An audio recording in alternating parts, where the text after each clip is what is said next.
What's up, everybody? Jason, Adventure Ready. Probably a little bit windy on this one, so bear with me. We put a temporary fence up today between our ship box house on our on-grid property and our workshop to keep the goats back, and we got one in the back for the goats and the chickens. And that's my 40-foot wind and watertight high cube workshop.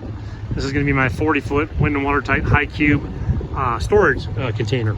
I've had a storage facility I rented out a couple years back. I still have it till the end of October.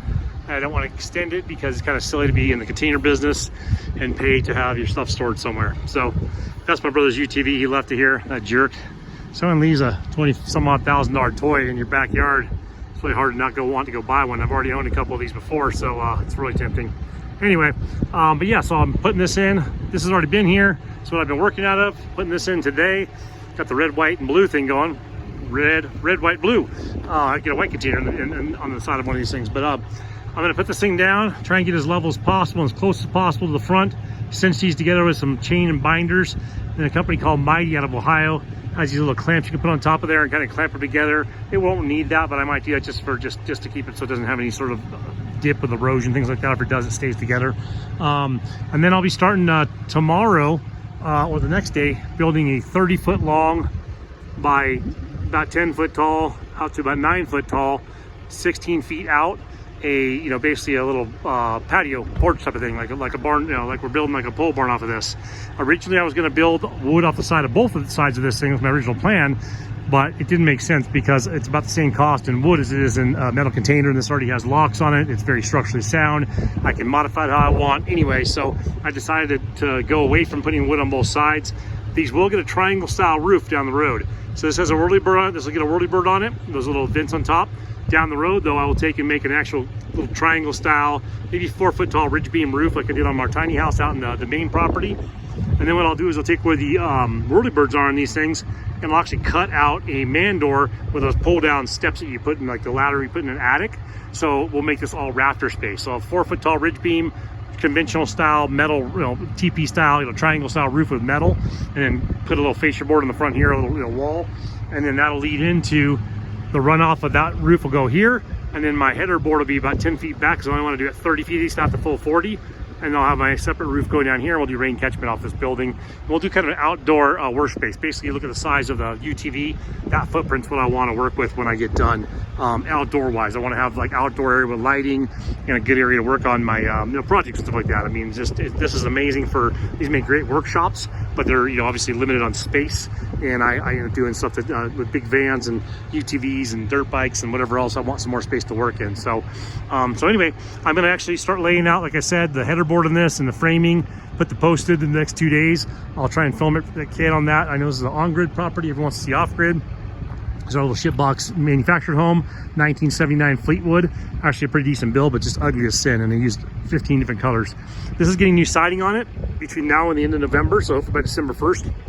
This will be all brand new siding on this thing.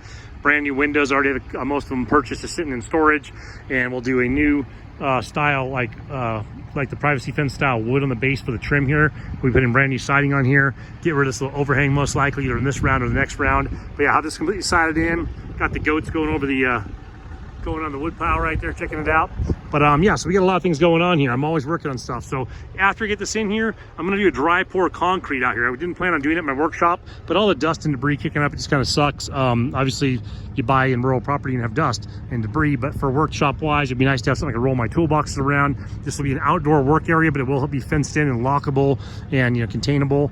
I'll probably have some open air on the top so there's fresh air coming in there and whatnot, but I'll have fluorescent lights and all that good stuff.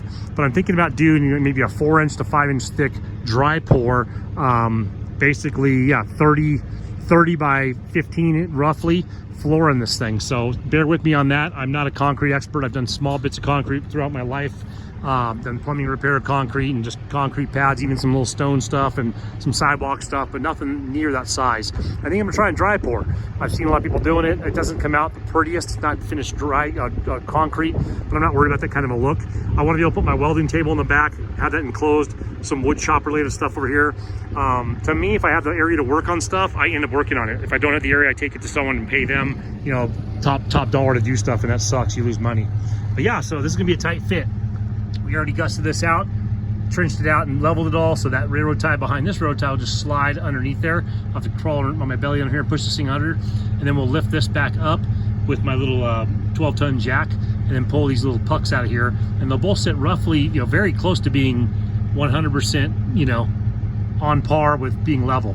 Hopefully I don't rip my reflectors off. About halfway down there's a reflector. Hopefully I don't rip that off on the way out of here, but we'll see. Very, very tight squeeze on this one. Like I said, probably beyond the, probably too close to the perimeter for the authorities, but we're going to drive this over, so probably about 6 to 8 inches when it's all said and done. So, and we'll go from there. But yeah, I'll try and catch what I can on video here, guys. I know this is exciting for everyone. Some people want to see me out in a breechcloth building stuff in the middle of nowhere on our open property, our big 40-acre property. We got plenty of plans out there, and hopefully I'm alive long enough to do it all. So plenty of plans, plenty of years ahead of us, I think. We're going to be building with shipping containers out there if you guys haven't figured that out yet. So we'll be using 3 of these like we're using right now, 2.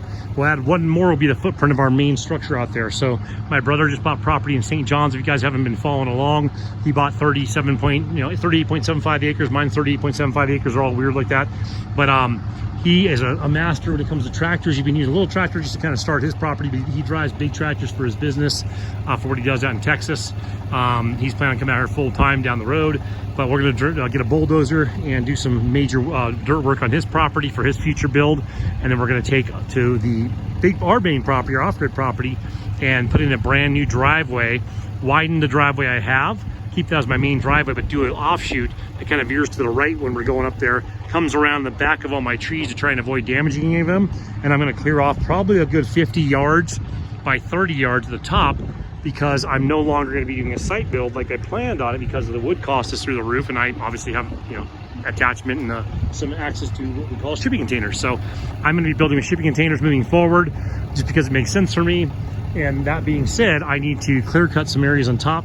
I've already got a really good area picked out, so I really only damage about 3 trees. I don't have a lot of trees to spare. I want to keep as much of the natural landscape as I can. But yeah, we will be basically, you know, clear cutting off a good 30 to 50 acres by 30 acres is what I'm gambling on right now, is what I think my assessment's going to be. And we'll be using 3 of these side by side, about 3 feet off the ground, 4 feet off the ground potentially. I got to see how I want to do that with my plumbing and stuff. But I'll be using 3 of these put it together. Maybe I'll go red, white, and blue. Whatever I do, I'll paint them. So I'm going the same thing. These are wind and water tight. What I build was wind and water tight. I'm not getting brand new ones. There's just no reason to spend the money. These are nice. So anyway, bear with me. We'll have some cool projects going on. Probably right December, January, February, probably March. March will be when we really start doing some crazy stuff out there at the new the main property. And by December, I should have this little property kind of buttoned up to where I want it to be for a while. So we're not doing a whole bunch of random stuff out here. Obviously there's a temporary fence. We'll put the gate back up. Let's keep Fiona back, because she is a total terror. But yeah, I'll show you kind of the finished product of this later on. I'll try and see if the boys can keep catching an eye of me offloading this. People always see them get them offloaded. So we'll try and capture what we can. And thanks for tuning in. We'll talk to you guys soon. Stay safe.